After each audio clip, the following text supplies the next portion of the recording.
नमस्कार, आप देख रहे हैं आज तक। आपके साथ हूं मैं नेहा बाथम। 2021 का बजट पेश हो चुका है। वित्त मंत्री निर्मला सीतारमण के पिटारे से सब कुछ अब बाहर आ चुका है।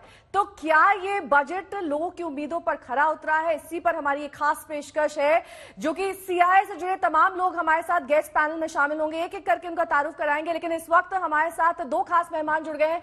सबसे पहले उनका तारुफ आपसे करा देते हैं। हमारे साथ डॉक्टर नरेश त्रेहन जुड़ गए हैं, जो कि चेयरमैन एंड एमडी है मेदांता। साथ ही हमारे साथ सुनील कांत मुंजाल जी जुड़ गए हैं। आप दोनों का बहुत बहुत स्वागत है आज तक पर। लेकिन सबसे पहला सवाल त्रेहन जी आपसे, कि जो 64,180 करोड़ रुपए की बात कही गई है कि हेल्थ केयर और इंफ्रास्ट्रक्चर पर इसके खर्च किया जाएगा, 6 साल का स्पैन इसके लिए डिसाइड किया गया है, और साथ ही 35,000 करोड़ रुपए वैक्सीन पर खर्च किए जाएंगे। आपको लगता है ये जो फंड अलॉट किया गया है ये काफी है और आपकी उम्मीदों पर खरा उतरता है?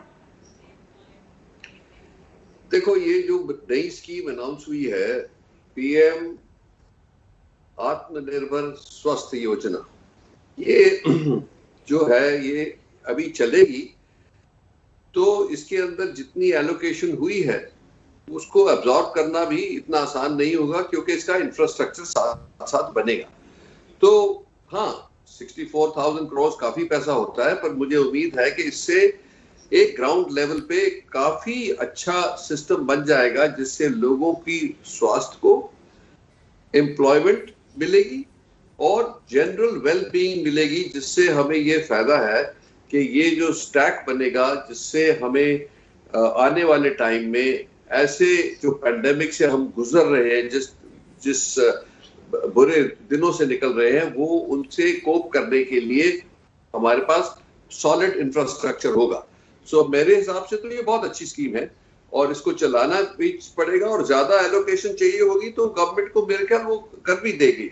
तो इसीलिए ये एक बिगिनिंग है, इसको हमें सेलिब्रेट करना चाहिए।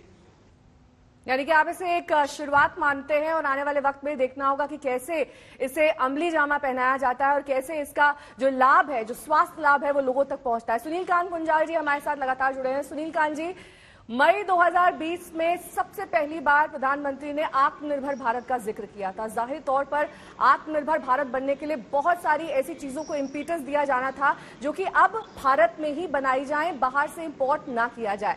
लेकिन ऑटो सेक्टर के लिहाज से आज जो अनाउंसमेंट की गई, क्या आप ऐसा होता हुआ देख पा रहे हैं? देखिए, ऐसा है कि जो आत्मनिर्भरता की बात की जा रही है, इसके दो पहलू हैं। एक है कि जो इंडिया की इंडस्ट्री है, जो भारतवर्ष में मैन्युफैक्चरिंग है, ये ग्लोबली कंपेटिटिव होना चाहिए। और दूसरा कि हमारी इंडस्ट्री को ग्लोबल वैल्यू चेन का एक हिस्सा होना चाहिए। इसके लिए जितनी भी चीज़ें की जाएं इंडस्ट्री को और कंपेटिटिव करने के लिए, चाहे फोकस है R&D के ऊपर, स्टार्टअप्स के ऊपर, इन्वेस्टमेंट्स के ऊपर, इंफ्रास्ट्रक्चर के ऊपर, वो सारे मैन्युफैक्चरिंग को बेनिफिट करते हैं। और दूसरा, उन्होंने कुछ इंपोर्ट ड्यूटीज को थोड़ा सा टिंकर किया है, ताकि भारतवर्ष के अंदर चीज़ें बनाने के लिए हम उनको इनकरेजमेंट दें। ये दो इसके अलग अलग पहलू हैं, लेकिन हमारे को ये जरूर याद रखना है कि हमारे को आइसोलेशनिस्ट नहीं बनना। हमारे को केवल दीवारें नहीं बना देनी कि हम केवल हिंदुस्तान में बनाएंगे, हिंदुस्तान में कंज्यूम करेंगे। हमारे को हिंदुस्तान में बनाकर सारी दुनिया की मार्केट को देखना है। इसलिए हमारे को ग्लोबली कंपेटिटिव भी होना है, इसलिए हमारे को लिंकेज भी जरूर रखनी है सारी दुनिया के साथ। उसके लिए उन्होंने जो 2-3 चीजें की हैं, strengthening of the financial system by creating like a bad bank, और दूसरा जो उन्होंने इंफ्रास्ट्रक्चर के लिए एडिशनल फंडिंग का 20,000 करोड़ की एलोकेशन की है, 5 लाख करोड़ तक की इंफ्रास्ट्रक्चर फंड फाइनेंस करने के लिए। इस सब का बेनिफिट इंडस्ट्री को आएगा। अगर हम अपनी power availability, labour availability, land availability कर देते हैं, जो फैक्टर कहते हैं जिनको मैन्युफैक्चरिंग के लिए, तो ऑटोमेटिकली हमारी कैपेबिलिटी बढ़ जाएगी उससे, और उसी के चलते हुए हमारी कंजम्पशन बढ़ेगी। पिछले 2-3 वर्षों से हमारी कंजम्पशन भी कम हो रही थी, इसलिए भी हमारी इकोनॉमी में दिक्कत आ रही थी। ये जो क्राइसिस है, क्राइसिस का हमें पूरा फायदा उठाना चाहिए, और ये बजट में ये मौका पूरा दिया गया है। सुनील जी, क्या वी शेप्ड रिकवरी जिसकी बात लगातार की जा रही थी, वो वी शेप्ड रिकवरी आप ऑटो सेक्टर में देख पा रहे हैं? क्योंकि जनवरी के आंकड़े तो कुछ और बयां कर रहे हैं। जो रिकवरी है, ये जो अगर आप एवरेजेस में देखते हैं, एवरेजेस एज दे से hide more than the reveal. Overall जो इकोनॉमी है उसके अंदर कुछ सेक्टर्स में बहुत अच्छी इंप्रूवमेंट हुई है। आप बाइसिकल देखिए, ट्रैक्टर देखिए, शुगर देखिए, टू व्हीलर देखिए, फर्टिलाइजर देखिए, इनमें बहुत अच्छी इंप्रूवमेंट हुई है। लेकिन बहुत सेक्टर ऐसे हैं जो अभी भी लैग कर रहे हैं। और with in automotive industry also, जैसा आपने पूछा, उसके अंदर भी सिलेक्टिव प्लेयर्स में बहुत अच्छी इंप्रूवमेंट हुई है। और कईयों का तो इतना हुआ है कि जो लास्ट 2 या 3 महीने निकले हैं उनकी हाईएस्ट एवर प्रोडक्शन हुई है कई कंपनियों के अंदर। कंस्ट्रक्शन इक्विपमेंट में जेसीबी जैसी कंपनी में as a highest ever production last month. और ये चलते हुए इसको कह रहे हैं कि वी शेप रिकवरी शायद नहीं है, ये के शेप रिकवरी है। कुछ सेक्टर और कुछ इंडस्ट्रीज बहुत अच्छी इंप्रूव कर रही हैं, लेकिन कुछ अभी भी लैग कर रही हैं। अजय श्रीराम जी हमारे साथ चर्चा में जुड़ गए हैं, चेयरमैन है सीआईआई के एफबीएन इंडिया चैप्टर काउंसिल के। अजय जी, बहुत बहुत स्वागत आपका आज तक पर। आपसे सवाल मेरा यही कि आमदनी बढ़ाने की बात की जा रही थी, कहा जा रहा था कि आम आदमी के जो जेब में है वो पैसे बढ़े ताकि उसका कंजम्पशन बढ़े और जो इकोनॉमी है वो मूव हो सके, क्योंकि कोरोना का एक कठिन दौर हमने देखा है और अभी भी हम उससे पार नहीं पा सके हैं। ऐसे में आज का बजट इन्हीं उम्मीदों पर खरा उतरता है या नहीं? कंजम्पशन बढ़ेगा या नहीं? जी, मेरे ख्याल से 2 चीज मैं कहना चाहूंगा। एक तो जब तक कि इकोनॉमिक एक्टिविटी नहीं बढ़ेगी तब तक कंजम्पशन, तब तक इनकम लोगों की नहीं आएगी और कंजम्पशन नहीं बढ़ेगा। तो मुझे तो पूरा विश्वास है कि ये बजट जो अभी गवर्नमेंट ने प्रेजेंट करा, इसमें आप सब जगह देखिए, एग्रीकल्चर पे देखिए, इंफ्रास्ट्रक्चर पे देखिए, डिसइन्वेस्टमेंट पे देखिए, प्राइवेटाइजेशन पे देखिए, वो सब जगह कोशिश यही कर रहे हैं कि गवर्नमेंट के हाथों में पैसा आए, किस तरीके से उसको इन्वेस्ट करें ताकि इकोनॉमिक एक्टिविटी बढ़े। मेरे ख्याल से तो इकोनॉमिक एक्टिविटी बढ़ाना सबसे जरूरी है लोगों के हाथ में पैसा डालने के लिए। एज इट इज मनरेगा का या काश्तकारों को जो 6,000 रुपए गवर्नमेंट दे रही है वो सब तो दे ही रही है, उससे भी पैसे जा रहे हैं लोगों के हाथों में। लेकिन इकोनॉमिक एक्टिविटी भी जो बहुत बहुत तरीकों से बढ़ रही है वो मेरे ख्याल से एक बड़ा पॉजिटिव है। और दूसरा पॉइंट मैं कहना चाहूंगा कि देखिए, जब बजट आता है एप्रीहेंशन जरूर होता है कि भी टैक्स बढ़ेंगे, लोगों पे बढ़ेगा, कंपनी पे बढ़ेगा। इस बार आप देखिए, मेरे ख्याल से फाइनेंस मिनिस्टर ने और गवर्नमेंट ने, उन्होंने देखा कि भाई पिछले 10 महीने सबके लिए बहुत मुश्किल रहे हैं, इंडस्ट्री के लिए भी, लोगों के लिए भी। तो हम कुछ नेगेटिव सेंटिमेंट नहीं देना चाहते, हम पॉजिटिव सेंटिमेंट देना चाहते हैं। तो मैं ये बजट के बाद मेरे दिमाग में तो काफी पॉजिटिव फीलिंग है कि गवर्नमेंट इकोनॉमिक एक्टिविटी बढ़ाना चाह रही है, इंडस्ट्री को अपना पार्टनर लेकर आगे बढ़ना चाह रही है। ये नहीं कि इंडस्ट्री टेबल की उस तरफ है, हम इस टेबल की इस तरफ है, हम लोग साथ साथ चल रहे हैं। इसलिए उन्होंने इतने सारे जगह एक्टिविटी शुरू करवाई हैं। मेरे ख्याल से तो बड़ा पॉजिटिव डायरेक्शन निकलेगा इस बजट से। हमारे साथ संजीव बजाज भी जुड़ गए हैं। संजीव बजाज जी वाइस प्रेसिडेंट हैं सीआईआई, चेयरमैन एंड एमडी हैं बजाज फिनसर्व के। विनिवेश को लेकर संजीव जी मेरा यहां पर सवाल होगा, क्योंकि विनिवेश बढ़ाने की बात हो रही थी फाइनेंस सेक्टर में। इस दिशा में एक महत्वपूर्ण कदम आज वित्त मंत्री का आपने देखा? जी, जैसे आपने बताया, हमने ये देखा है कि जो एफडीआई एंड इंश्योरेंस गवर्नमेंट ने अनाउंस किया है बढ़ाने का, and CII we believe that this will further strengthen the insurance industry, especially those companies that need additional capital. लेकिन इसका एक और महत्व ये बात है कि it reflects both in the government and in industry newfound confidence to open up, to compete on a open and a transparent manner, and also to align all our services to support the real economy going forward. और साथ ही Sanjeev ji, banking sector के लिए कई अहम ऐलान किए गए। यहां पर यह भी तक कहा गया कि 3 बैंक्स बेचने की भी बात है।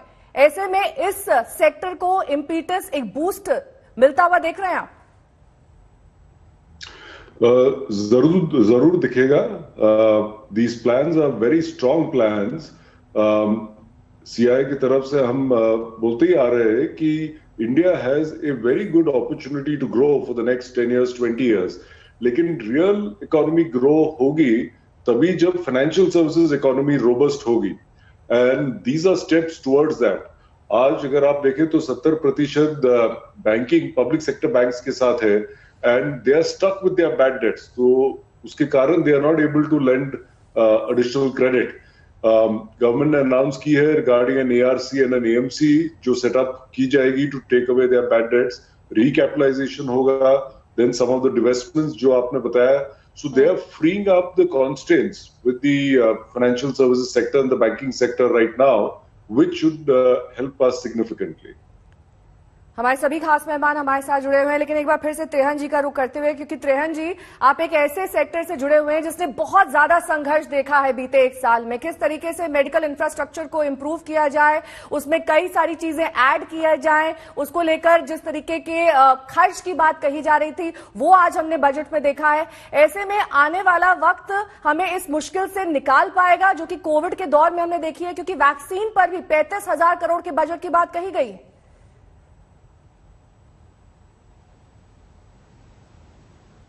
एलोकेशन हुआ है, ये बहुत जरूरी है, क्योंकि इसी से ये उम्मीद है कि हम इस पैंडेमिक जो जिसने इतनी तबाही मचाई है दुनिया में उससे बच सकें. बस दूसरी बात ये है कि आज के दिन ये खामियां हमें पता लगी क्योंकि पैंडेमिक की वजह से जो नेगेटिविटी हुई उससे हमें पता लगा कि हमारे हेल्थ के स्ट्रक्चर में क्या क्या खामियां हैं. और आज के दिन जो बजट में अनाउंसमेंट हुई है उससे ये पता लगता है कि गवर्नमेंट को एहसास हुआ कि ये जो हमारा स्ट्रक्चर था, स्पेशली जो कहते हैं बॉटम ऑफ द पिरामिड कहते हैं या रूरल लेवल पे कहते हैं, उसको कैसे स्ट्रेंथन किया जाए, न्यूट्रिशन कैसे इंप्रूव करी जाए, स्वच्छता कैसे इंप्रूव करी जाए कि डिजीज बर्डन कम हो. उससे फिर अब ऊपर उठ के आएंगे तो क्रिटिकल केयर की फैसिलिटीज क्रिएट करी जाए, एक सर्वेलेंस सिस्टम क्रिएट किया जाए और उसके बाद टर्शरी केयर भी सब जगह उपलब्ध होना चाहिए. तो इससे हमें बहुत ऐसा एहसास होता है कि आने वाले टाइम में हिंदुस्तान की जो स्वास्थ्य की फैसिलिटीज है और जो हेल्थी लिविंग है उसके अंदर काफी बढ़ोतरी आने वाली है. और अगर जो इससे एक और बड़ी बात है कि इतनी एम्प्लॉयमेंट क्रिएट होती है हेल्थ केयर एक्टिविटी में, आप देखेंगे कि इससे इकोनॉमिक एक्टिविटी भी बढ़ेगी, कंजम्पशन भी बढ़ेगी. तो इसके चारों तरफ के जो फायदे हैं वो पब्लिक को, एक्सचेकर को, इंडस्ट्री को, सबको ये इफेक्ट पड़ेगा इसका. और ये खुशी की बात है कि ये पैंडेमिक ने ये भी दिखा दिया कि प्राइवेट हेल्थ केयर सेक्टर और गवर्नमेंट हेल्थ केयर सेक्टर में तालमेल इतना अच्छा हुआ कि आज के दिन हम गर्व से कहते हैं कि हिंदुस्तान में बीमारी हुई पर उसको अच्छी तरह से कंट्रोल किया गया और जो डेथ रेट है वो दुनिया में सबसे कम है. ये जॉइंट एफर्ट थी और इस जॉइंट एफर्ट को कंटिन्यू करना चाहिए for the benefit of the people of India. लेकिन त्रेहन जी, एक मध्यम वर्ग ये भी उम्मीद कर रहा था कि हेल्थ इंश्योरेंस सेक्टर के लिए भी कुछ किया जाएगा, क्योंकि ऐसे दौर में बहुत सारे लोग जो है अस्पताल गए जहां पर उन्हें बेड्स नहीं मिले, बेड्स मिले तो ठीक से सुविधाएं नहीं मुहैया हुई और ऐसे में एक लंबे चौड़े बिल का उन्होंने सामना किया. अगर हेल्थ इंश्योरेंस सेक्टर में कुछ किया जाता आज के बजट में तो आने वाले वक्त में उनके लिए चीजें और बेहतर हो पाती. देखो, ये तो जरूर है कि आप देखोगे कि बिल जो है काफी बड़े, पर उन लोगों के बड़े जिनको आईसीयू की जरूरत पड़ी, जिनको बड़ा लंबा ये प्रॉब्लम हुआ. तो ऐसी कैटास्ट्रोफिक इंश्योरेंस की प्रोविजन करनी चाहिए. जैसे हमने देखा आयुष्मान में 5 लाख तक तो कवरेज ऑलरेडी गवर्नमेंट ने कर दी थी, पर private insurance company, health insurance company government को एक लिमिटेड परसेंटेज लोगों के लिए एक जिसको हम कहते हैं क्रिटिकल इलनेस या कैटास्ट्रोफिक इलनेस के माध्यम से कवरेज मिलनी चाहिए जो 20-25 लाख तक हो, तो दैट जो तकलीफ में आ जाए उसको भी पूरी सुविधा मिले. बिल्कुल, उसको सुविधा भी मिले, राहत भी मिले. हमारे साथ राजीव वेमानी जी जुड़ गए हैं जो कि chairman CI national committee on taxation है. राजीव जी, बहुत बहुत स्वागत आपका आज तक पर. आपसे मेरा यही सवाल, ये जो टैक्स का पोर्शन होता है जो बजट के एकदम आखिर में आता है, सब उसकी तरफ बहुत ही उम्मीद भरी नजर से देखते हैं. आज ये पोर्शन टच ही नहीं हुआ. ये तो सिक्के का एक पहलू है, लेकिन राहत की बात ये भी रही कि जिस कोविड सेस का जिक्र बार बार किया जा रहा था वो दरअसल कोविड सेस नहीं लगाया गया.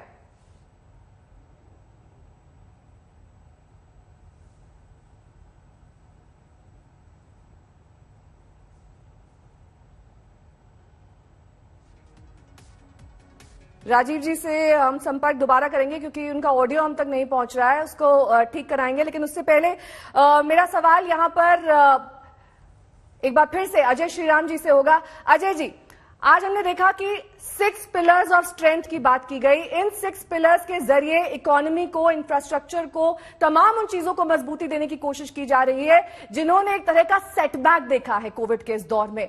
आज के इस बजट से हर कोई यही उम्मीद कर रहा था कि हमने जो डिक्लाइन देखा है, चाहे वो जीटीबी में डिक्लाइन हो, चाहे वो नौकरियां लोगों की गई हो, उसमें एक तरीके का इम्पेटस, एक तरह का बूस्ट मिलेगा। ऐसा होता हुआ आप देख पा रहे हैं इस फाइनेंशियल ईयर में? देखिए, अगर आप थर्ड क्वार्टर के रिजल्ट्स देखें कंपनीज के, कुछ सेक्टर्स हैं जिनमें दिक्कत आ रही है, there is no doubt. Tourism हो, हॉस्पिटैलिटी हो, इन चीजों में, रिटेल हो, इनमें दिक्कत आ रही है क्योंकि लोग अभी बाहर नहीं जा रहे, लोग घूम नहीं रहे और अपनी शॉपिंग या छुट्टी लेने के लिए या ट्रैवल करने के लिए लोग कम कर रहे हैं। लेकिन आप बहुत सारे सेक्टर्स देखिए, थर्ड क्वार्टर रिजल्ट्स पिछले साल कॉरेस्पॉन्डिंग थर्ड क्वार्टर से भी बेहतर है और मुझे विश्वास है कि फोर्थ क्वार्टर रिजल्ट्स भी अच्छे रहेंगे। हमारे केस में पिछले एक साल में एग्रीकल्चर सेक्टर 3.4% ग्रो करा है, which is highest compare to many years. Double digit growth rate देख पा रहे हैं सर आप, 11% जिसकी बात की गई थी इस बार के इकोनॉमिक सर्वे में। अगले साल मेरी समझ से तो ग्रोथ रेट 11% मिलने में दिक्कत नहीं होनी चाहिए क्योंकि माहौल अच्छा है, गवर्नमेंट स्टेप्स बहुत ले रही है, एनकरेज कर रही है। और मैं 2-4 चीज कहूंगा जो गवर्नमेंट ने इस बार नहीं करी है, जो पहले कभी बात नहीं हुई है। उन्होंने कहा एक वो नेशनल हाइड्रोजन मिशन शुरू करेंगे जिससे हाइड्रोजन बनाएंगे ग्रीन सोर्सेज से एनर्जी के लिए।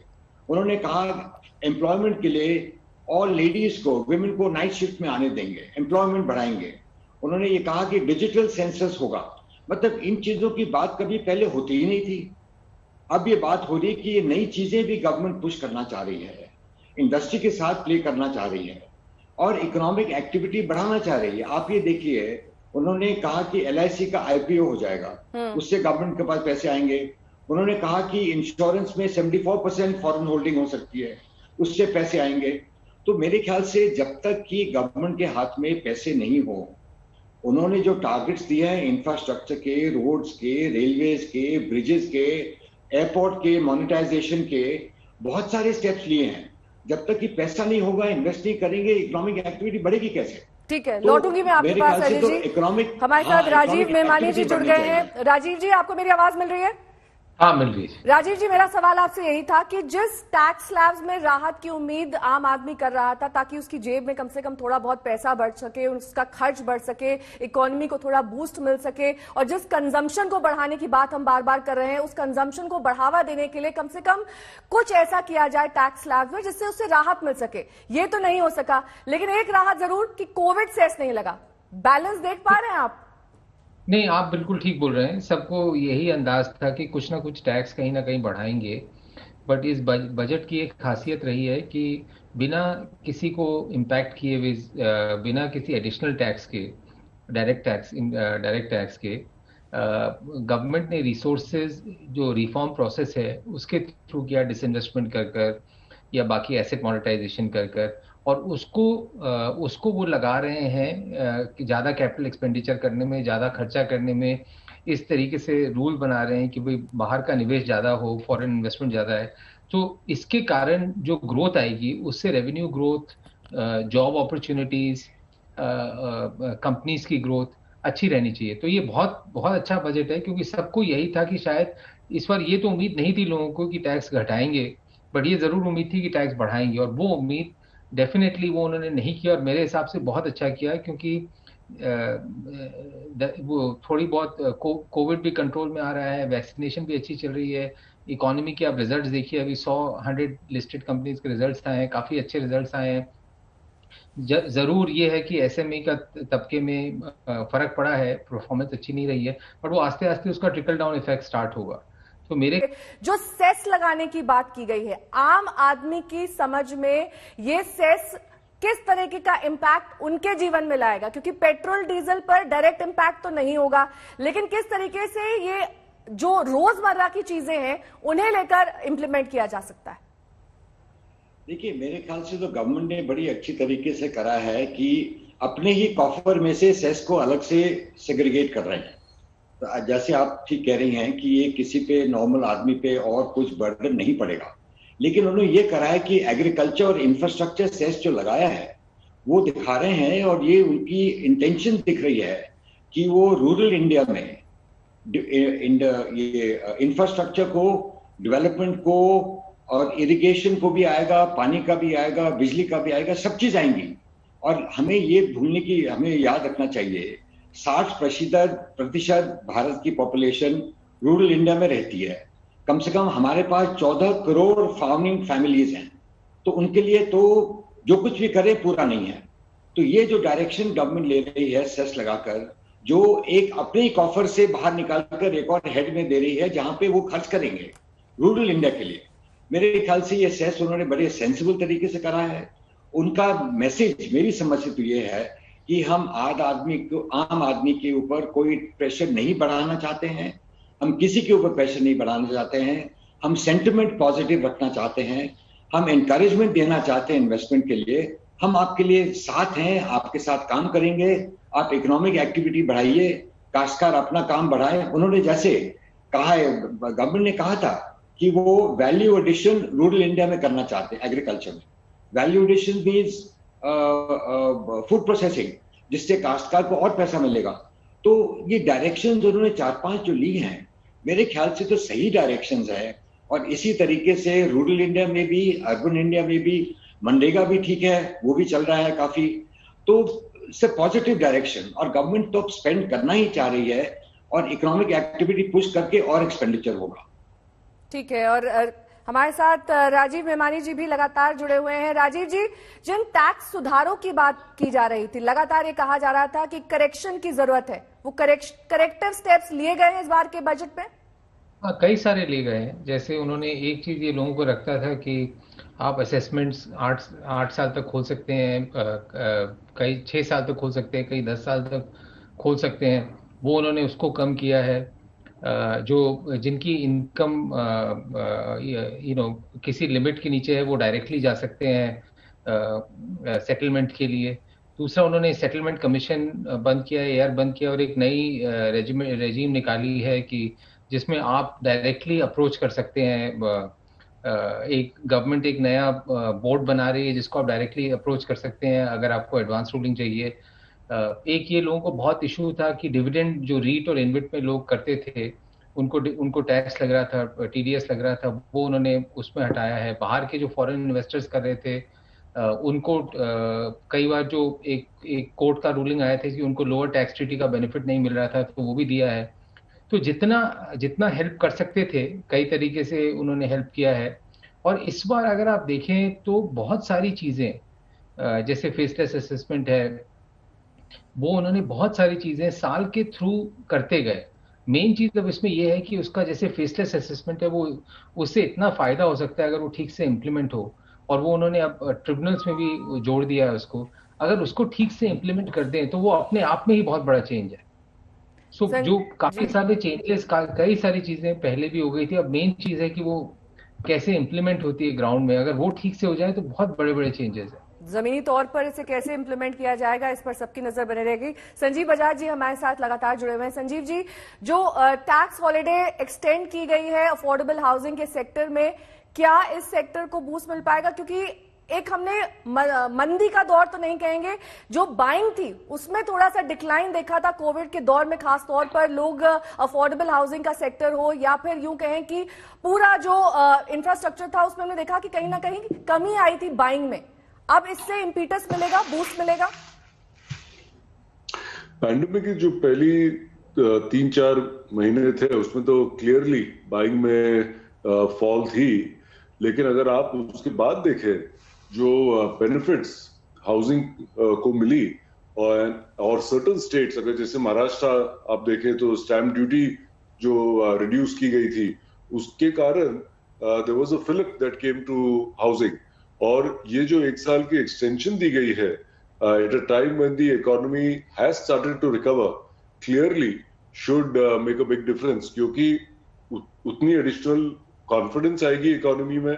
सेकेंडली, जैसे बिजनेसेस ग्रो करेंगे, while there'll be more employment, लेकिन ये work from home is also going to be a reality in many industries. Part time तो पक्का होगा, people will need little bigger houses. ये सब अगर आप साथ जोड़े, it should have clearly a positive impact. और जो FDI बढ़ाया गया है इंश्योरेंस सेक्टर में 49% से 74% कर दिया गया सर, बहुत बड़ा गैप है, ऑलमोस्ट डबल। तो ये जो है it is government and industry की नई कॉन्फिडेंस की रिफ्लेक्शन है कि let's open up each of these industries, let's bring in the additional capital in, we will compete on a fair and transparent manner. और आज अगर आप देखें तो इंश्योरेंस इंडस्ट्री में लगभग करीब 50 कंपनीज है, इनमें से आधा से ज्यादा काफी छोटे कंपनीज है with promoters who may not be able to bring in that capital, and that is where this should help, especially with the newer and smaller companies. So I think it is hand in hand going with the government's intention कि let's open our doors wide, bring in the capital, compete fairly and openly, and build the India of the future. Rajiv मेहमानी जी भी लगातार हमारे साथ जुड़े हैं। राजीव जी, जो 75 साल और उसके ऊपर के बुजुर्ग हैं उनके लिए अब टैक्स की माफी, उन्हें इनकम टैक्स रिटर्न फाइल नहीं करना पड़ेगा। बहुत बड़ी राहत की खबर उन लोगों के लिए, खासतौर पर जिनके लिए बार बार टैक्स रिटर्न फाइल करना एक बहुत बड़ा टास्क होता था। हाँ, ये बहुत बहुत अच्छी खबर है, पर मैं यही बता दूं ये उन्हीं के लिए है जिनकी इनकम सिर्फ पेंशन इनकम और इंटरेस्ट इनकम है। पर जिनकी और इनकम है, जिनकी कैपिटल गेन से इनकम है या कोई और इनकम है, उनको फिर भी रिटर्न फाइल करना पड़ेगा। पर ज्यादा करके जो लोगों को तकलीफ होती थी, जिनकी सिर्फ पेंशन इनकम होती थी या खासकर जिनकी सिर्फ इंटरेस्ट इनकम होती थी और उनको टैक्स रिटर्न भरना पड़ता था और कई बार असेसमेंट भी होता था, उनके लिए बहुत बड़ा रिलीफ है। हमारे साथ डॉक्टर नरेश त्रेहान भी लगातार जुड़े हुए हैं। त्रेहान जी, आपने बीते 11 महीनों में, बीते 10 महीने कह लें, जब तक वैक्सीन नहीं आई, एक डर और दहशत की स्थिति थी। लोगों को समझ नहीं आ रहा था कि कैसे और कब ये पैंडेमिक खत्म होगा, क्योंकि हेल्थ इंफ्रास्ट्रक्चर भारत में कैसा है किसी से छुपा हुआ नहीं है। बेड्स की कमी है, हालांकि कई जगहों पर ऐसे सेंटर्स बनाए गए जहां पर अतिरिक्त बेड्स लगाए गए, ये सुविधाएं मुहैया कराई गई, लेकिन फिर भी लोग इस तरह के सेंटर्स में जाने से डरते थे। आज जिस तरीके का एक बहुत बड़ा फोकस हेल्थ इंफ्रास्ट्रक्चर पर वित्त मंत्री का रहा है, ये दर्शाता है कि विजन साफ है कैसे आने वाले वक्त में अब हेल्थ एक बहुत बड़ा फोकस रहने वाला है सरकार का। देखो, ये इमरजेंसी में जो बेड्स बने उसमें लोगों को इसलिए कतरा रहे थे कि उसकी सपोर्ट सर्विसेज नहीं थी। तभी लोग हॉस्पिटल्स की तरफ जाना चाहते थे कि जहां पे अगर जो कुछ तकलीफ होती है, अगर जो वेंटिलेटर पे जाना पड़ता है या कोई और हाइमोडायनामिक इंस्टेबिलिटी होती है, तो उसके लिए पूरी बैकअप हॉस्पिटल की सर्विसेज होनी चाहिए। सेफ्टी उसी में है। तो चलो, इस इमरजेंसी के लिए तो हमें निकलना था, तो ये ठीक था। पर आने वाले टाइम में ये भी हमारा अनुमान है कि ये लास्ट पैंडेमिक नहीं है, इसकी फ्रीक्वेंसी बढ़ती जा रही है। तो ये जरूर है कि हमारे को ये खतरा है कि ये दुनिया में फिर ऐसे इवेंट्स होंगे हमारी लिविंग मेमोरी में। इसीलिए जो हमने बातें करी हैं सर्वेलेंस की, बिल्डिंग द इंफ्रास्ट्रक्चर, और सबसे बड़ी जो हमने अभी बात नहीं करी है वो करी है कि आज की अनाउंसमेंट में ये भी आया है कि एलाइड हेल्थ सर्विसेज की एक कमीशन बनाई गई है। एलाइड हेल्थ सर्विसेज वाले जो काफी बड़ी एम्प्लॉयमेंट है और उनके लिए कोई प्रॉपर सर्टिफिकेशन या पाथवे, करियर पाथवे नहीं था। तो ये कमीशन के बनने से बहुत सारे लोग जुड़ना चाहेंगे हेल्थ केयर में, और अपॉर्चुनिटी ऑफ एम्प्लॉयमेंट जो हिंदुस्तान के लिए बहुत जरूरी है वो बढ़ती जाएगी। उसके साथ साथ ये नर्सिंग के ऊपर भी, जो नर्सिंग काउंसिल के ऊपर भी एक चर्चा करी गई है कि नर्सिंग को कैसे कोऑर्डिनेट किया जाए, ऐसे कमीशन बने या रेगुलेटर बने। एक कंक्लूडिंग रिमार्क यहाँ पर त्रेहन जी सभी से ले लेते हैं। अजय जी हमारे साथ जुड़े हुए हैं, संजीव जी हैं। आत्मनिर्भर भारत, उसकी तरफ ये एक महत्वपूर्ण और अच्छा कदम आज का बजट, आप इसे मानेंगे? अजय जी से शुरुआत कर लेते हैं, कंक्लूडिंग रिमार्क सर। मेरे ख्याल से तो फाइनेंस मिनिस्टर ने शुरू में ही कहा था कि आत्मनिर्भर भारत की तरफ हम डायरेक्शन देंगे, और 6 चीजें उन्होंने कही हैं। इस बजट में जिस तरीके से वो इंडिया की इंडस्ट्री को प्रमोट करना चाह रहे हैं, इम्पेटस देना चाह रहे हैं, असिस्ट करना चाह रहे हैं, मेरे ख्याल से बहुत पॉजिटिव डायरेक्शन है। अल्टीमेटली जब तक ये नहीं होगा तो हमारे पास एम्प्लॉयमेंट कैसे जनरेट होगा, और भारत के लिए सबसे जरूरी है एम्प्लॉयमेंट। पहले बजट में ओपनली किसने कहा कि भी हम लैंड को मोनेटाइज करके उसको एक एसपीवी बनाएंगे और लैंड से पैसा आएगा, हम उसको इन्वेस्टमेंट में डालेंगे। मतलब ये नई चीजें जो आ रही हैं वो भारत की इंडस्ट्री को पुश करना चाह रही है सब जगह। तो आत्मनिर्भर भारत बहुत जरूरी है। हमारे बिगेस्ट इशू जो चैलेंज भारत की है वो है जॉब क्रिएशन और एम्प्लॉयमेंट के लिए जब तक इकोनॉमिक एक्टिविटी नहीं होगी जॉब क्रिएशन बढ़ेगा नहीं। संजीव जी, तो ये डायरेक्शन बिल्कुल सही है जी। आपका एक छोटा सा रिमार्क संजीव जी। निर्भर भारत का बजट रहा है जिसमें लाइव्स, लाइवलीहुड और ग्रोथ तीनों पे फोकस है। अभी इसमें हमें एग्जीक्यूट करना है, गवर्नमेंट को एग्जीक्यूट करना है, प्राइवेट इंडस्ट्री को अपना हाथ बढ़ाना है and we will see the benefits of it. ठीक है, आप सभी का बहुत बहुत शुक्रिया हमारे इस खास पैनल में शामिल होने के लिए। हमारी इस खास पेशकश में अभी के लिए बस इतना ही।